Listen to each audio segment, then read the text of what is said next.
تو یہ تینوں طبقات کے لیے میری نصیحت تھی۔ اب آخر میں خصوصاً مسلمانوں سے مختصر سے وقت کے اندر 5 آیات ان کے سامنے رکھوں گا، صرف اس کا ترجمہ اور تھوڑی سی تشریح، اس کے بعد میرا کام تو ہے وما علینا الا البلاغ، آپ کی اپنی مرضی۔ نمبر 1 سورۃ البقرہ کی آیت نمبر 256، لا اکراہ فی الدین قد تبین الرشد من الغی، دین قبول کرنے کے معاملے میں کوئی جبر نہیں ہے، بے شک اللہ تعالیٰ نے ہدایت کو گمراہی سے الگ کر دیا ہے۔ اب جس کی مرضی ہے وہ حق کا راستہ قبول کرے، جس کی مرضی انکار کرے۔ انا ہدیناہ السبیل اما شاکرا و اما کفورا، ہم نے ہدایت کا راستہ واضح کر دیا، چاہے تو شکر گزاری کی روش اختیار کرو، خواہ ناشکری کی، وہ اللہ نے فیصلہ کرنا ہے۔ تو دین آپ نے گن پوائنٹ پہ کسی کو نہیں سکھانا، بلکہ علمی طریقے سے اپنا پوائنٹ آف ویو رکھنا ہے۔ یہ آیت ہر مسلمان کو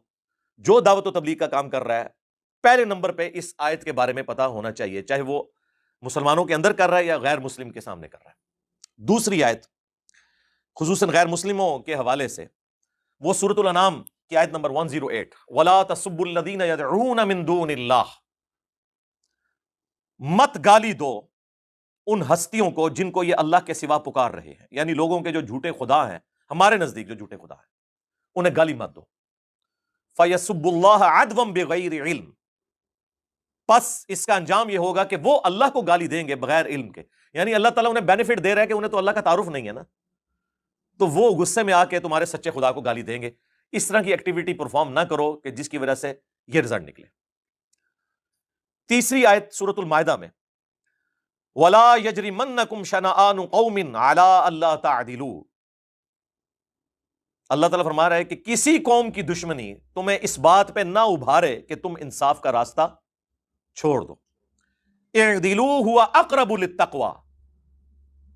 انصاف کرو، یہی تقوی کے قریب ہے۔ اور یہ اسپیسیفکلی مشرکین عرب کے خلاف جو مسلمانوں کا معاملہ چل رہا تھا، اس وقت معاملات چل رہے تھے، جنگیں بھی ہو گئی، اللہ تعالیٰ فرما رہا ہے ان کی دشمنی بھی، اور وہ دشمن وہ تھے جو وقت کے پیغمبر کے دشمن تھے، ان کی دشمنی بھی تمہیں نہ ابھارے کہ تم انصاف سے ہٹ جاؤ، یعنی میدان جنگ میں بھی انصاف کرنا ہے، عام حالت میں بھی انصاف کرنا ہے۔ اللہ کو یہی پسند ہے، اللہ ٹروتھ لور ہے، اللہ تعالیٰ انصاف پسند ہے۔ یہ آیت اس حوالے سے بہت اہم۔ پھر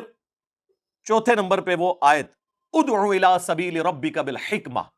والموعظۃ الحسنہ وجادلہم باللتی ہی احسن، سورۃ النحل،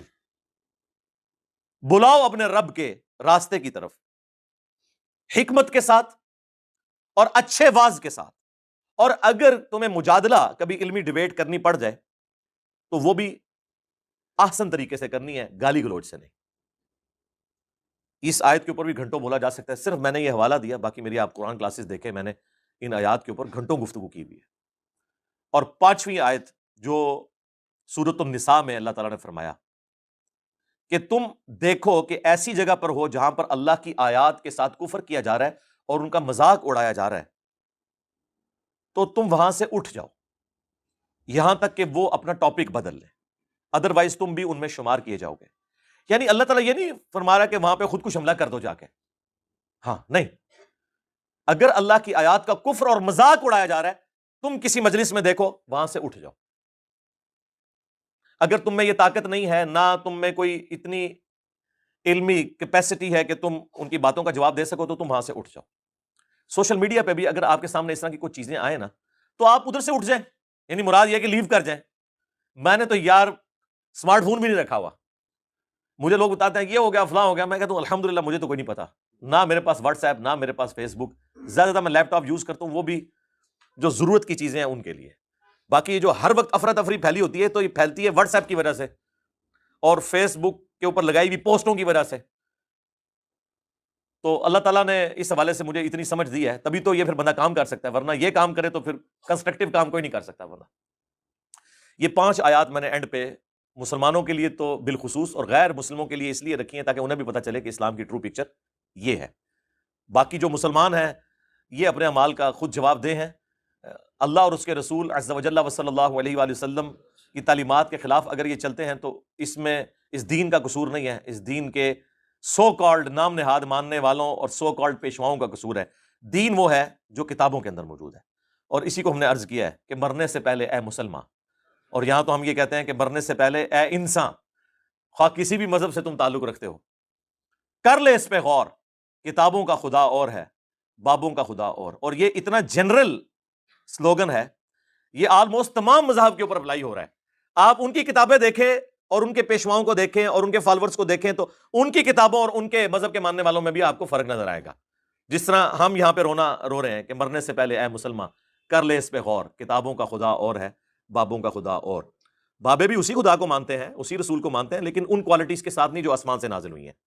بلکہ ان کوالٹیز کے ساتھ جو انہوں نے خود سے کلیم کر دی ہیں. اس لیے تو ہم نے یہ نعرہ ڈیوائز کیا ہے کہ نبی کے جیسا ہے ہی کوئی نہیں، باپ بیٹے شے ہی کوئی نہیں.